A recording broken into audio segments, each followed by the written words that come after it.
India அணு ஆயுத சோதனை செய்து அப்படின்னு தெரிஞ்சப்ப கூட பயப்படாத சைனா இந்த ஒரு பேரை கேட்டதும் பயந்தாங்க. அது என்ன, அதுக்கு காரணம் என்ன அப்படின்னு தெரிஞ்சுக்க இந்த வீடியோ முழுசா பாருங்க. பொதுவா அணு ஆயுதம் அப்படின்னாலே பிளைட்ல கொண்டு போய் தான் எந்த ஒரு நாடு மேலையும் போட முடியும். ஆனா இந்தியா கிட்ட இருக்க இந்த அணு ஆயுதம் மொத்தம் 5 ஏவுகணை எடுத்து செல்லும் அளவு கொண்டது.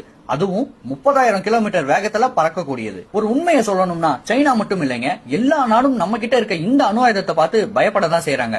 இவ்வளவு ஏன், அணு ஆயுதம் வச்சிருக்க பெரிய பெரிய நாடுகள் கூட நம்ம மேல ஒரு கண்ணா, நம்ம மேல ஒரு பயத்தோட தான் இருக்காங்க. இதுக்கு காரணம் இந்த ஏவுகணையை நம்ம லான்ச் பண்ண உடனே நேரா ஸ்பேஸ் வரைக்கும் போகும். அங்கிருந்து திரும்பி மொத்தம் 5ஆ பிரிந்து மத்த கண்ட்ரீஸா அட்டாக் பண்ணும். இன்னும் எதிரி நாட்டை கன்ஃபியூஸ் பண்றதுக்காக சில டம்மி அணு ஆயுதமும் இதுல இருக்கு. அது போய் விழற இடம் வெடிக்காது. ஆனா உண்மையான மிசைல் விழுற இடம் கண்டிப்பா இந்த உலக வரைபடத்துல இருந்தே நீக்கப்படும்.